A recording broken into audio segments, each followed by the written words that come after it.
All right? It's not how you start, it's how you finish. My story is the following.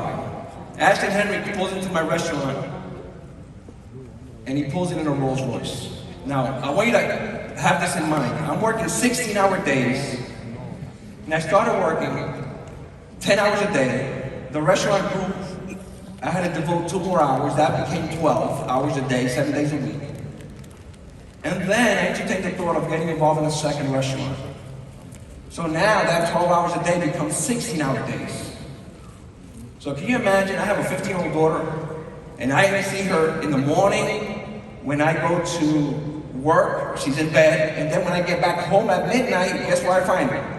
In bed. Therefore, I see my daughter growing this way in bed, rather than spending time during the day going, as it should be normal. So to make a long story short, Ashton Henry, when he pays for his food, now pay close attention, because the man upstairs could be sending you some messages. Amen. Ashton Henry pays with a heavy-set American Express card.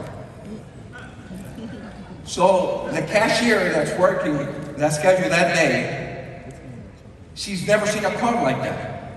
So she runs to my office, and the reason for that is we're in a middle to lower class neighborhood.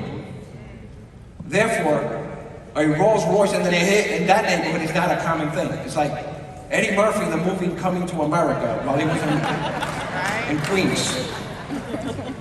So to make a long story short, we were also victims of fraudulent credit card charges the month prior to that. So this card really drew some attention. So Laura, she's from Colombia, I recall, she runs into my office and says, boss, this card looks very suspicious. I remember seeing that card in a magazine that I always looked at called a Rob Report. The high-end things are in that magazine. So when I saw the card, and I'm in my office, I look at the camera just to see who this person is. And as I'm looking to the cameras, I see the Rolls Royce parked outside. And I tell Laura, that card must be owned by the person that's driving that Rolls Royce. Run it, this guy could probably buy this entire restaurant with all of us inside right now.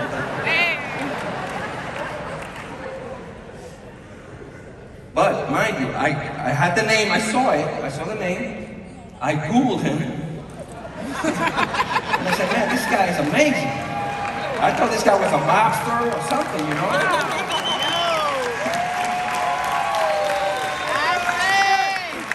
So, a week later, he comes again.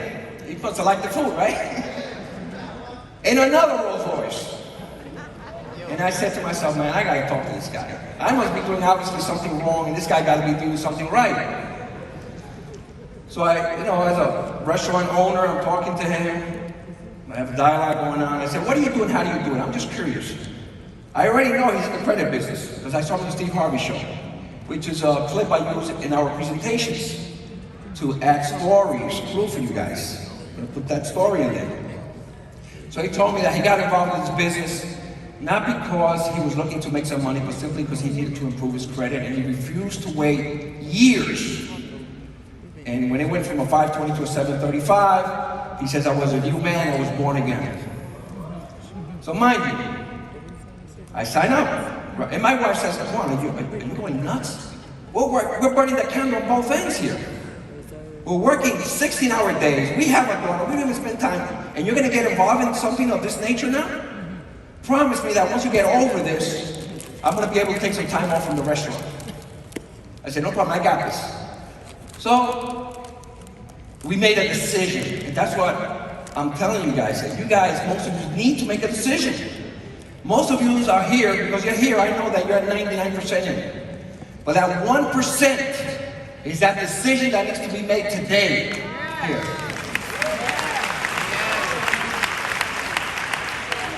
I have 50 employees with a $75,000 payroll hanging over my head every month.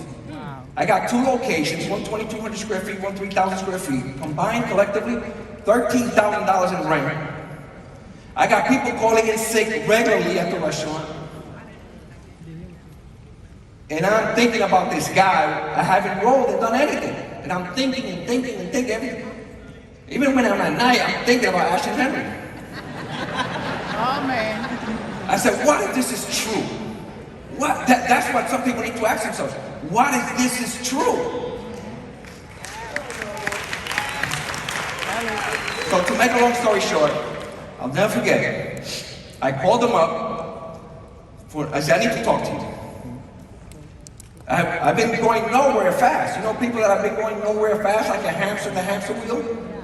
Right, with no traction?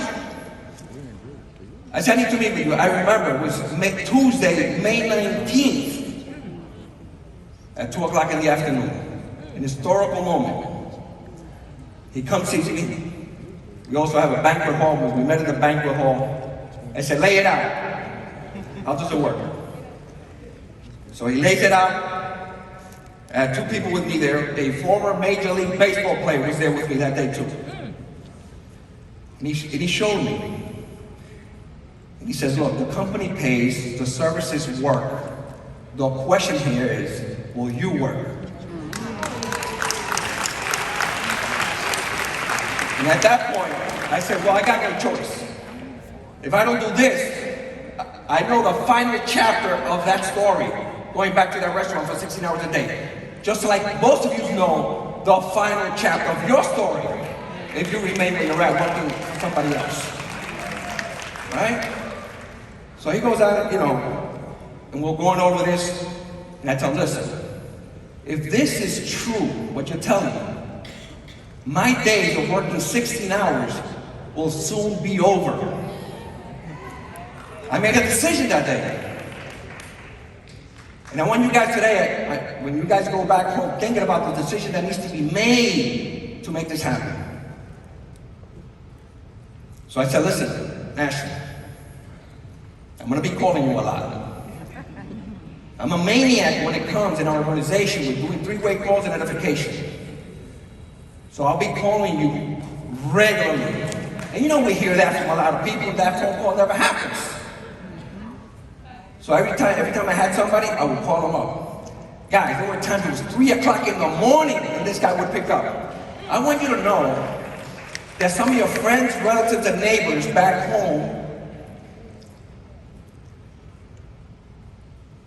they trust you, but they may not respect you. And you're surrounded by people in this room that has a vested interest in you succeeding. So you need to grasp that, all right? So we went to work. Remember, when you sign up, that is completely irrelevant. It's the day you make the decision that counts. That's when the clock starts ticking for you guys. So we went to work. A lot of three-way calls, a lot of edification. Sometimes he would stay on the line.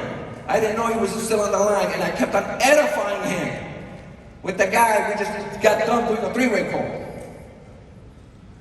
After making that decision 4 months later, vice president. Yeah.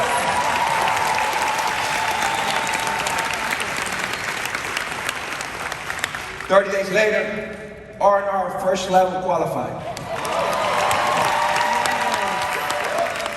And we are just getting started. This is just the tip of the iceberg. We all believe in everybody here. We all believe in you. We want you to believe in you as much as we believe in you. So I'm going to ask you 2 questions. Because my time is over. My 10 minutes are done.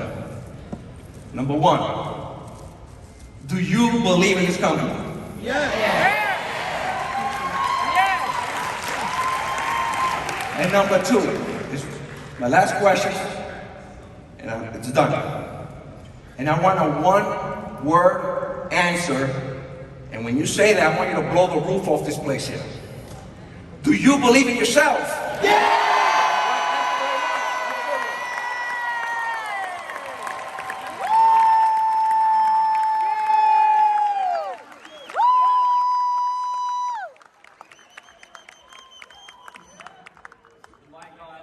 Oh, there we go. Give it up for Mr. Juan Nuñez!